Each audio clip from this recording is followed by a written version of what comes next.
안녕하세요, 파이프맨입니다. 제가 전기차 배터리 관련 주식을 사고 싶은데 LG 에너지 솔루션, 삼성 SDI, LNF, 에코프로비엠 이렇게 많은 기업들이 있는데 이름은 들어봤어도 얘네들이 뭐 하는 회사인지 몰라서 못 사고 있었거든요. 그래서 이참에 전기차 배터리 산업과 어느 기업이 뭘 만드는지 한번 찾아봤습니다. 아마 저처럼 몰랐던 분들은 이 영상을 보고 나시면 앞으로는 전기차 배터리 관련 기사를 보실 때 훨씬 더 이해가 잘 되실 겁니다. 전기차도 분류가 다양하더라고요. 그래서 한번 짚고 넘어갈게요. 먼저 HEV, 하이브리드 일렉트릭 비이클이라고 해가지고 내연기관 엔진과 전기 모터가 함께 있는 구조입니다. 기본적으로는 내연기관 엔진으로 주행을 하고 이 전기 모터는 보조적인 역할로만 활용이 됩니다. 그래서 보조적인 역할만 하기 때문에 배터리가 많이 필요가 없습니다. 그래서 주행할 때 발생하는 그 에너지로 자가 충전을 하는 것만으로 충분히 커버가 됩니다. 그래서 별도로 이 배터리 충전선이 없죠. 하지만 이 HEV는 역시 내연기관 엔진이 주 동력이기 때문에 화석연료가 필요합니다. 다음 PHEV는 이 HEV 앞에 P가 붙었죠? 플러그인 HEV란 뜻으로 HEV와 달리 이 모터 사용 비율이 높아져서 배터리 자가 충전만으로는 이제 감당이 안 되니까 외부에서 충전할 수 있도록 이 배터리 용량도 늘리고 플러그도 만든 차입니다. 그래서 앞에 플러그인이 붙었죠.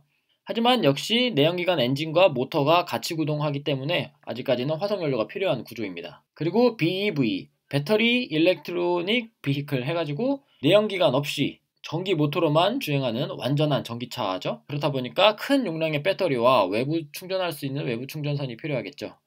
현재 한창 상용화되고 있는 전기차의 모습이고요. 오늘 영상에서 다룰 배터리도 이 BEV의 배터리입니다. 추가적으로 FCEV가 있는데요. 퓨어셀 EV라고 해가지고 리튬이온 배터리가 아닌 수소 연료 전지에서 발생한 전기로 구동되는 전기차입니다. 그러다 보니까 이 수소 연료를 보관하는 이 탱크가 공간을 많이 차지한다는 단점이 있다고 합니다. 본격적으로 배터리인데요. 전기차에는 리튬이온 배터리가 사용이 됩니다. 요즘은 거의 배터리 하면은 리튬이온 배터리라고 봐도 무방할 정도로 이 리튬이온 배터리가 이 배터리 시장을 거의 독차지하고 있다고 하네요. 아무튼 이 배터리의 기본 단위를 셀이라고 하고요. 가장 작은 배터리 단위죠. 이 셀이 있고 이 셀을 여러 개 묶어서 보호 케이스로 덮어 씌운 게 모듈입니다. 그리고 이 모듈을 여러 개 또 묶어서 거기에 제어 시스템, 보호 시스템 이런 것까지 다 탑재해 놓은 것을 팩이라고 합니다. 쉽죠? 이렇게 배터리 셀부터 모듈, 팩까지 제조하는 대표 기업으로는 LG 에너지 솔루션, LG 화학에 있다가 이번에 분사된 LG 에너지 솔루션, 그리고 삼성 SDI, SK 이노베이션, 중국의 CATL, 그리고 일본의 파나소닉이 있습니다. 그리고 테슬라, 현대차, GM, 포드, 토요타들은 그 배터리를 가져다가 완성차를 만드는 자동차 제조사죠. 여기서 이 배터리 제조사들은 이 배터리를 팩 단위로 팔아야 이득입니다. 아무래도 이 셀에다가 모듈 기술과 팩 기술까지 합쳐서 최대한 부가가치를 붙여가지고 팔아야 이득이겠죠. 반대로 완성차 제조사들은 이렇게 생각하는 거예요. 모듈이나 팩 정도는 우리가 할 수 있을 것 같은데? 하면서 그냥 셀 단위나 모듈 단위로 살려고 하죠. 그렇게 해서 원가를 절감해야 되니까. 테슬라는 심지어 이 셀 단위의 배터리 생산 기술까지 내재화하려고 하고 있고요. 여기까지는 쉽죠? 여기서 조금 더 재밌는 걸 해볼게요.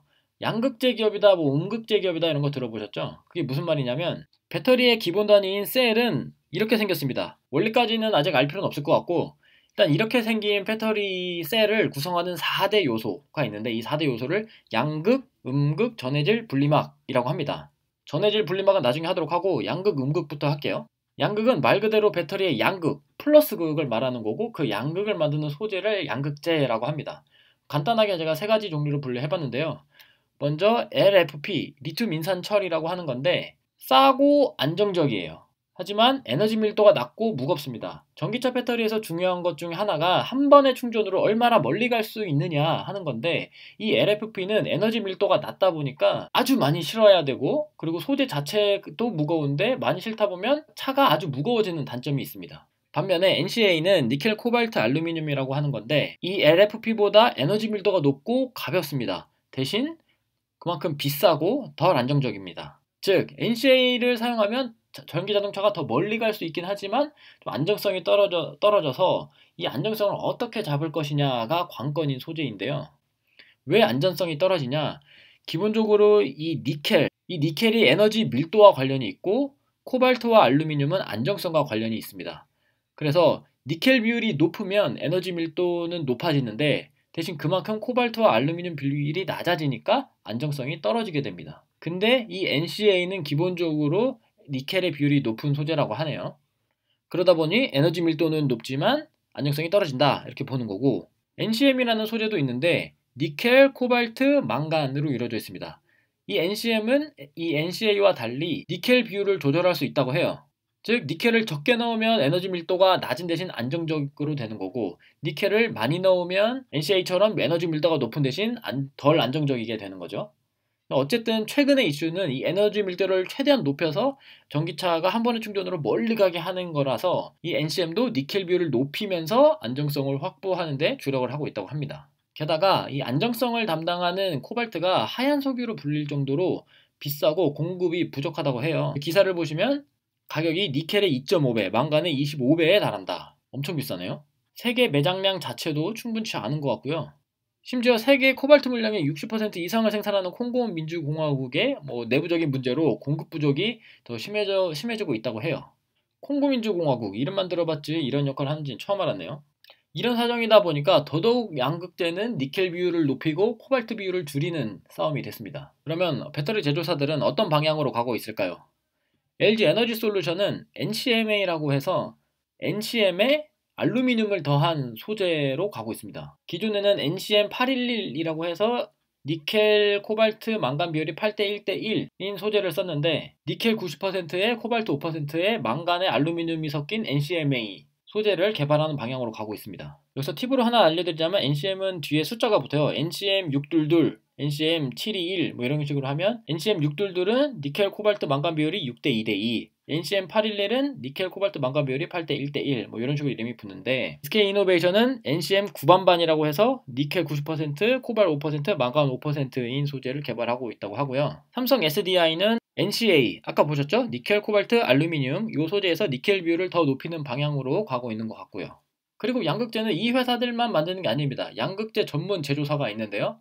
LNF, 포스코 케미칼, 코스모 신소재, 에코프로비엠 등이 있습니다.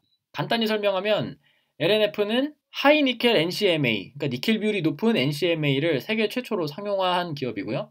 LNF에서 하이니켈 NCMA를 만들어가지고 LG 에너지 솔루션으로 공급을 했고, 이제 LG 에너지 솔루션이 그걸 가지고 이제 쿵짝쿵짝 조합해가지고 셀을 만든 거죠. 셀을 만들어서 상용을 한 거, 그렇게 된 거고, 포스코 케미칼도 NCMA를 생산하는데 LNF만큼 니켈 비율이 높은 것까지는 않다는 의견이 있습니다. 코스모 신소재도 NCM을 생산하는 기업이고요. 에코프로비엠은 NCA와 NCM을 생산을 하고, 그 다음에 이 NCM에다가 추가적으로 뭔진 모르겠지만 뭔가를 하나 더 섞은 NCMX를 개발하고 있다고 하고요. 그리고 배터리 제조사인 LG 에너지 솔루션과 삼성 SDI, SK 이노베이션은 이들 업체로부터 이 소재를 공급받아서 배터리를 만들기도 하지만 원가 절감을 위해서 자체 생산하는 비율을 높이려는 움직임을 보이고 있습니다.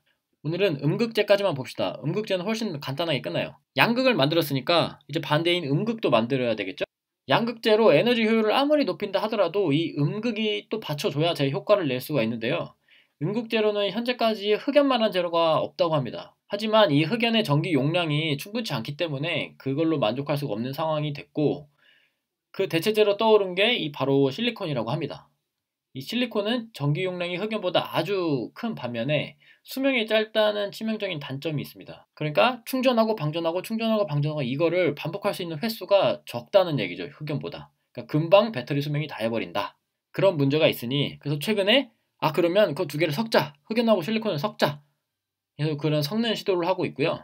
섞어서 용량도 늘리고 수명도 확보하는 이런 싸움이 된 거죠. 몇 대 몇으로 섞을 거냐, 어떻게 섞을 거냐, 이런 것들이 문제가 되는 거죠. 그럼 이 음극재는 누가 만드냐? 음극재 제조사로는 먼저 포스코 케미칼, 또 나왔죠? 포스코 케미칼. 포스코 케미칼은 양극재도 하고 음극재도 합니다. 다만 음극재에서는 아직 흑연만 하고 있는 것 같고요. 대주전자재료는 세계 최초로 흑연과 실리콘을 섞은 실리콘계 음극재 상용화에 성공한 회사입니다. 그리고 제가 개인적으로 눈길이 갔던 LPN이라는 회사가 있는데요. 흑연 음극재뿐만 아니라 실리콘을 섞은 실리콘계 음극재까지 생산할 수 있는 회사인데 비상장이라서 좀 아쉬웠고요. 한솔케미칼은 삼성 SDI와 손잡고 실리콘계 음극재를 개발 중이라고 합니다.